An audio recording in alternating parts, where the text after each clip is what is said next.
ప్రతిపక్ష హోదా అడుగుతున్న వైసీపీ అధినేత వైఎస్ జగన్మోహన్ రెడ్డిపై ఆంధ్రప్రదేశ్ రాష్ట్ర assembly deputy speaker Raghurama Krishna Raju hot comments చేశారు.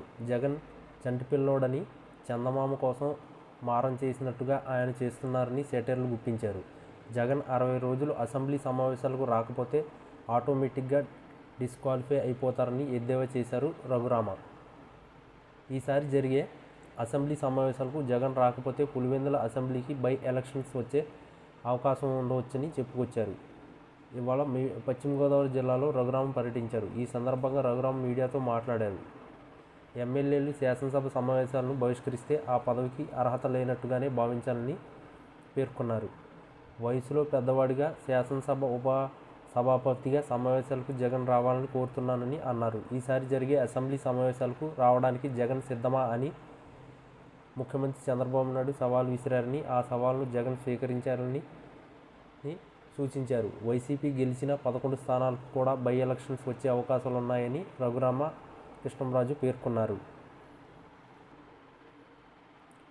కూటమి ప్రభుత్వం రైతుల సంక్షేమానికి ప్రాధాన్యత ఇస్తుందని డిప్యూటీ స్పీకర్ కానుమూరు రఘురామకృష్ణరాజు అన్నారు. మంగళవారం ఉండి మార్కెట్ యార్డు నూతన కమిటీ ప్రమాణ స్వీకారం జరిగింది. మార్కెట్ యార్డుల ద్వారా పూత రోడ్ల నిర్మాణం చేపడుతున్నామన్నారు. కేంద్ర మంత్రి వర్మ మాట్లాడుతూ రైతులకు అండగా ఉంటామన్నారు. రాజ్యసభ సభ్యుడు పాకా సత్యనారాయణ, ఏపీఐఐసి చైర్మన్ మంతిన రామరాజు, కానుమూరు భరత్, జనసేన నాయకుడు కనకరాజు, సూరి ముత్యాల రత్నం, ప్రాజెక్టు కమిటీ చైర్మన్ మురళీకృష్ణరాజు, తోట ఫణికుమార్, వంతెన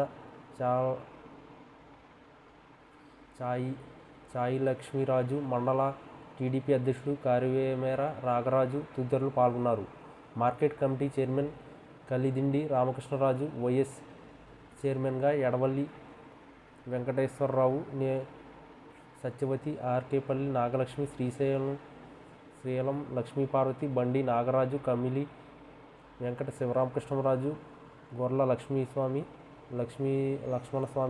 నాగశాంతి, చింతలడ స్వామి, కుమారి లక్క, మావుళ్ళు, ఆర్కేపల్లి వెంకటేశ్వరరావు, వలవల శేషగిరి, మండల పద్మావతులు ప్రమాణ స్వీకారం చేశారు. ఉండి అబ్బాయిరాజు పార్క్ నుంచి వారి మోటార్ సైకిల్ ర్యాలీ నిర్వహించారు.